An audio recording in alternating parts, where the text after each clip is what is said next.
নবীর নাম নিলে হাতে একটা ফু মেরে চোখে হাত বুলায় নাকি এমন নাই? হ্যাঁ, বলবে মহাব্বতে করি, আমি আমার চোখে হাত বুলাই, আপনার সমস্যা কোথায়? কোথাও সমস্যা নাই, কিন্তু এই যে একটা নিয়ম বানিয়ে ফেললেন, দলিল কোথায়? তো দর্শক শ্রোতা, আমাদের দেশে একটি মানুষে কথা বলে যে ভাদ্র মাস আসলে কুকুর পাগল হয়। আমি ওই শ্লোকের সাথে সুন্নিদের পক্ষ থেকে একটি শ্লোক লাগাতে চাই। সেটি হচ্ছে পিয়ারা নবী রাসূল করিম সাল্লাল্লাহু তাআলা আলাইহি ওয়াসাল্লামার শান দেখলে বা শুনলে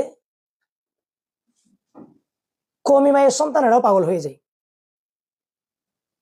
এটা কেন বললাম? আপনারা একটি বক্তব্য দেখেছেন, কথিত একজন আলেম নামের জাহেল তার বক্তব্য মাহফিলের মধ্যে ওনার বিষয়বস্তু সেটা ছিল কি ছিল না আমার জানা নেই। উনি মাহফিলে কথা বলছে যে বন্ডরা, সুন্নিরা, বেদাতিরা মুয়াজ্জিনের আজান শুনলে, রসুল পাকের নাম যখন শ্রবণ করে তখন চোখে নাকি মালিশ করে, চোখে লাগাই। মানে এটার সিস্টেমটা কি, এটার হুকুম কি, জবাব কিরকম দিতে হয় সেটাও তার মুখ দিয়ে বের হলো না। অথচ মুসলিম শরীফের রওয়ায়াত, আমার নবী রাসূল করিম সরওয়ারে দো জাহা সুলতানে কওনাইন রাসূল পাক সাল্লাল্লাহু আলাইহি ওয়াসাল্লাম ইরশাদ করেছেন, তোমরা মুয়াজ্জিনের যখন আজান শ্রবণ করবা তখন মুয়াজ্জিনে যেরকম বলে তুমিও সেরকম বলবা। এখন শ্রোতারা তো মুয়াজ্জিনের আজান শুনে এটা অবশ্য বলবে, কিন্তু রাসূল পাকের যখন নাম শ্রবণ করবে তখন কি করবে? এটা একটা এক্সট্রা মাসআলা। এটা হাতেমুল মুহাক্কিকিন, হানাফি মাযহাবের প্রখ্যাত ফকিহ আল্লামা ইবনু আবিদিন শামী ফতোয়া শামীর মধ্যে উনি এই প্রশ্নের জবাব দিয়েছেন যে আজানের মুয়াজ্জিনে রাসূল পাকের নাম যখন নিবে তখন শ্রোতারা রাসূল পাকের নাম শ্রবণ করলে কি রকম আমল করবে, কি কাজ করবে, এটা আল্লামা ইবনু আবিদিন শামীকে প্রশ্ন করা হয়েছিল। উনি জবাব দিয়েছেন যে আমার নবীর নাম যখন শ্রবণ করবে, যারা শুনবে সবাই প্রথমে আশহাদু আন্না মুহাম্মাদুর রাসূলুল্লাহ যখন বলবে তখন নখ, বৃদ্ধ আঙ্গুলের নখ মুখে চুম্বন করে চোখে মালিশ করবে, তখন দুরূদ শরীফ পড়বে সাল্লাল্লাহু আলাইহি ইয়া রাসূলুল্লাহ। দ্বিতীয়বার যখন করবে তখন উনি কিতাবের মধ্যে লিখছেন ফতোয়া শামীতে যে কুররাতু আইনি বিকা ইয়া রাসূলুল্লাহ আল্লাহুম্মা মাত্তিনি বিস-সামি ওয়াল বাসার। ইবনু আবিদিন শামী লিখছেন ফতোয়া শামীতে। আর এই বেচারা মুফতি লিখেছেন, কিন্তু ফতোয়া শামী যে কিতাবুস সালাতে প্রথম খণ্ডের মধ্যে এরকম যে একটি ইবারত আছে তার কোনো হাদিস নাই। আফসোস কি বাত, নিজে মুফতি দাবি করছেন অথচ ফতোয়া শামীর ইবারতের তার কোনো খবর নাই। এ আজীব মুফতি, এরকম মুফতি তো আরো দরকার আছে বাংলাদেশে। অথচ এটা একটা মুস্তাহাব আমল। মুস্তাহাব কখনো বেদাত প্রমাণ হয় না। এটা কেন হয় না? আল্লামা ইবনু আবিদিন শামী ফতোয়া শামীর মধ্যে একদম চমৎকার করে উনি রওয়ায়াত করেছেন। দ্বিতীয় নম্বর খণ্ডে আপনার অনেক নুসখার মধ্যে প্রথম খণ্ডের মধ্যে আছে, কিতাবুস সালাতের মধ্যে আমার কাছে যেই নুসখাটা রয়েছে এটা হচ্ছে দ্বিতীয় নম্বর খণ্ড 84 নম্বর পৃষ্ঠা, কিতাবুস সালাত। ওখানে বলা হচ্ছে ইস্তাহাবু আন ইউকালা ইনদা সামাইল উলা মিনাস শাহাদাতি সাল্লাল্লাহু আলাইহি ইয়া রাসূলুল্লাহ। অর্থাৎ মুয়াজ্জিনে যখন আশহাদু আন্না মুহাম্মাদুর রাসূলুল্লাহ বলবে তখন সাল্লাল্লাহু আলাইহি ইয়া রাসূলুল্লাহ বলবে প্রথমবার। ওয়া ইনদা সানিয়াতি মিনহা, দ্বিতীয়বার বলবে কুররাতু আইনি বিকা ইয়া রাসূলুল্লাহ। সুম্মা ইয়াকুল আল্লাহুম্মা মাত্তিনি বিস-সামি ওয়াল বাসার। ফতোয়া ইসলামের মধ্যে কি আছে ইবারত? আর মোল্লা বলছেন এটা বেদাত, এটা নাকি একটি বেদাত আমল, এটা সুন্নিরা করে, বেদাতিরা করে। অথচ এখানে শব্দ লেখা আছে ইউস্তাহাব্বু, এটা মুস্তাহাব। এবং প্রখ্যাত মুহাদ্দিস আল্লামা শামসুদ্দিন সাহাবী আলাইহি রাহমা ওয়া রিদওয়ান আল মাকাসিদুল হাসানার মধ্যে ইমাম শামসুদ্দিন সাহাবী বরেণ্য মুহাদ্দিস, প্রায় 500-600 হিজরির আলেম উনিও লিখেছেন যে এটা মুস্তাহাব। এবং মারাকিল ফালা, নুরুল ইজার একটা সরা আছে, ব্যাখ্যা গ্রন্থ আছে মারাকিল ফালা আল্লাহ তহাতাবি, ওখানের মধ্যেও এই ইবারত আছে যে মুস্তাহাব। অথচ আমাদের সুন্নি মাদ্রাসায় নুরুল ইজাটা আমাদের জামিয়া আহমদিয়া সুন্নি আলিয়াতে 8ম শ্রেণীতে পড়ানো হয়, আমরা পড়েছি আলহামদুলিল্লাহ, ওখানে আছে এটা মুস্তাহাব।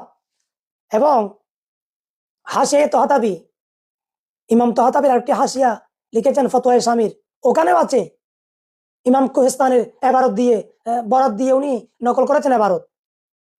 এভাবে আপনি যদি আরো যান সামনে, বিশেষ করে মোল্লা আলী কারি আমার সামনে যে কিতাবটা আছে, দেখুন এটা আল মৌজুয়াতুল কুবরা, আল আসরারুল মারফুয়া ফিল আখবারিল মওদুয়া, এটা মৌজু বিষয়ে একটি কিতাব লিখেছেন। আবার একথা আপনি মনে করিয়েন না মৌলানা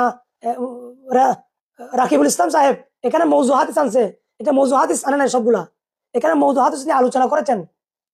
উনি 210 নম্বর পৃষ্ঠার মধ্যে উনি এই হাদিসটা এখানে এনেছেন 829 নম্বর এবং 830 নম্বর, এবং সেখানে উনি এই কথা বলতে বাধ্য হয়েছেন যে জাকারাহু দাইলামি ফিল ফেরদাউস, যে চোখে চুম্বন করা যে হাদিস খানা, এটা মুসনাদুল ফেরদাউসের মধ্যে ইমাম দাইলামি রিওয়ায়াত করেছেন।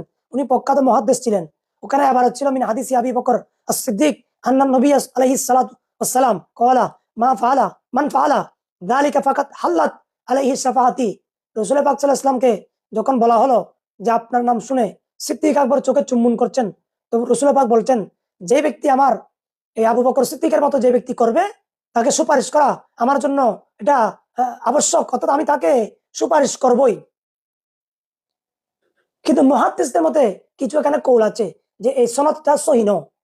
সনদ সহিহ নয় মানে এটা হাদিস মওযু না, সর্বোচ্চ জয়ীফ হাদিস। তো জয়ীফ হাদিসের উপর তো আমল করা কাবেল হুজ্জত, জয়ীফ হাদিসের উপর আমল করা যায়।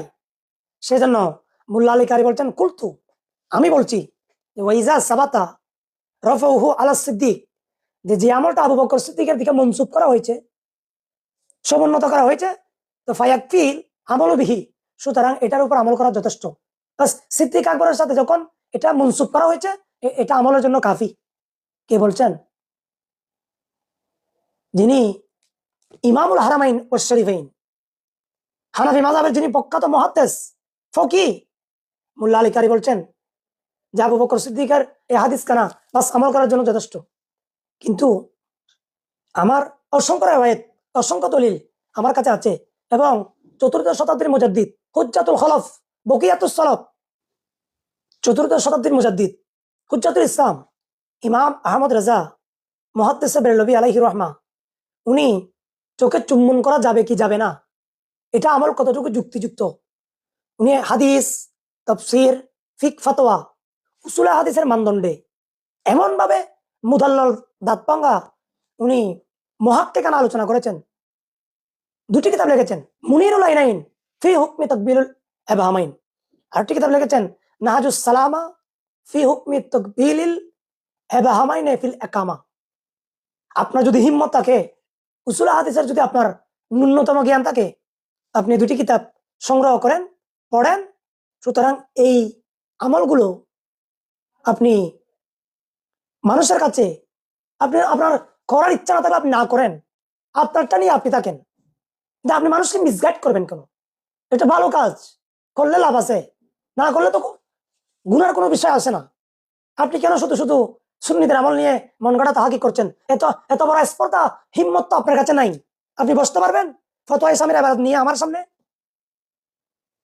আমার কাছে বড় বড় মুহাদ্দিসদের কওল আছে, অনেক মুফাসসিরিন কিরাম রিওয়ায়াত করেছেন, তাফসীরে জালালের হাসিয়ার মধ্যে আছে, বরেণ্য মুফাসসির তাফসীরে রুহুল বায়ানের মধ্যে আল্লামা ইসমাইল হক আলাইহি রহমা ওখানে রিওয়ায়াত করেছেন। আপনি কয়টা আপনার কাছে দলিল লাগবে? আমরা যারা সুন্নি আছি আমাদেরকে সজাগ থাকতে হবে, বাতিল ফিরকা যাতে কফর থেকে আমাদের ঈমান, আমল, আকীদা এগুলো যাতে হেফাজত থাকে। আল্লাহ আমাদেরকে তৌফিক দান করুক। আসসালামু আলাইকুম।